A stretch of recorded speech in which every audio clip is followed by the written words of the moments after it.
My name is Larry Fole, and I'm the coordinator for Kentucky Troops to Teachers program.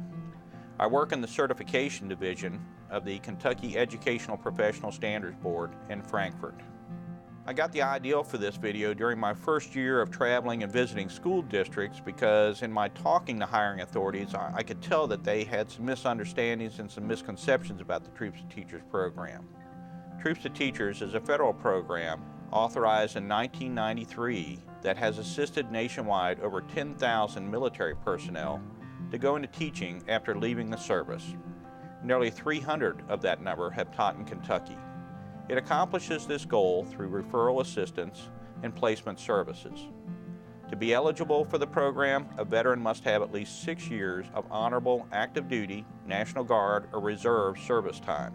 They must also have a 4-year degree to be eligible for an academic teaching position or 1 year of college for a vocational area.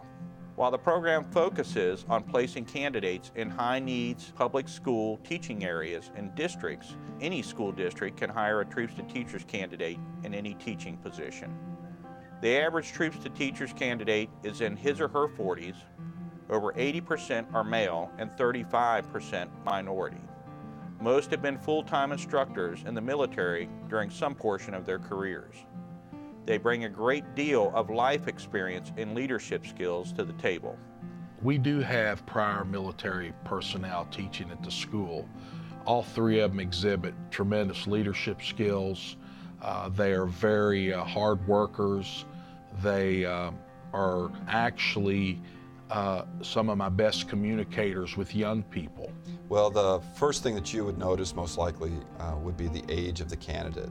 A lot of times you have teachers that are coming out of their student teaching that are fresh out of college that might be 21 or 22 years of age, whereas a Troops to Teachers candidate has been through the military, has a lot of experience, worldly experience, and are a lot more mature whenever they first enter the classroom. Because of where they are in their life, they are more settled. I think they know what direction they want to go in, and so they're very motivated. They are a pleasure to work with, and I enjoy having them in the building. All first-year teachers sometimes struggle with classroom management. They have the pedagogical skills, but they lack those people skills, and my experience with people from Troops to Teachers background is, again, they bring a level of maturity. They've had a successful career, and also, in many cases, they have been responsible for large groups of people. They're used to the dynamics of dealing with people, of effectively assigning tasks and holding people accountable. And they understand that it goes right down to students. Well, actually, Kentucky has 7 options for alternative certification. Troops to Teachers candidates may use any of this variety of alternative certification methods to become certified in our state. Most Troops to Teachers candidates receive their initial certification through Option 5, and Option 5 is really an expedited method set up specifically by our legislature to help military veterans become certified in a little bit easier method. About 20% of our Troops to Teachers candidates actually have traditional education degrees.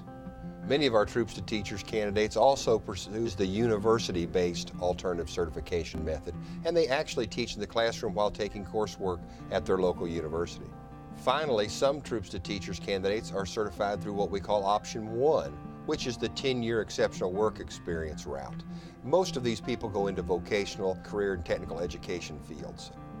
I think it's important to understand that no matter what method of alternative certification our Troops to Teachers candidates may use, when they're completing the program, they are considered highly qualified under the federal No Child Left Behind legislation. You know, of course, they have to take a praxis exam in their content area, and if they score a certain score on that test, it kind of gives them an idea that, yes, they know the content. It gives us an idea that they know the content. But everybody that I've had is very strong in their content area, and you know, I think they're just very committed to the teaching program, and they're willing to learn more. Troops to Teachers candidates, I will gladly welcome in the building anytime. I've had really good experience with that. They bring with them so much experience and common sense. You know, I guess that just comes with wisdom. You know, with being older, you have that, and the experience, life experiences, and so you can't buy that. You can't get that in college. It's been very favorable, and I'm a big advocate, especially if you find you know, candidates like the ones that I've found. All those guys are great folks, and they've become great teachers, and they're definitely assets to our faculty.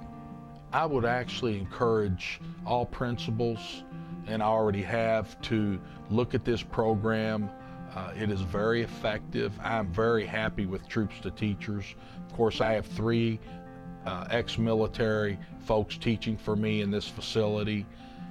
They all 3 do an outstanding job, and they have fine leadership ability, and they have good rapport with students and other teachers. And I hope the program continues, and I will always keep my eyes open for teachers coming out of Troops to Teachers.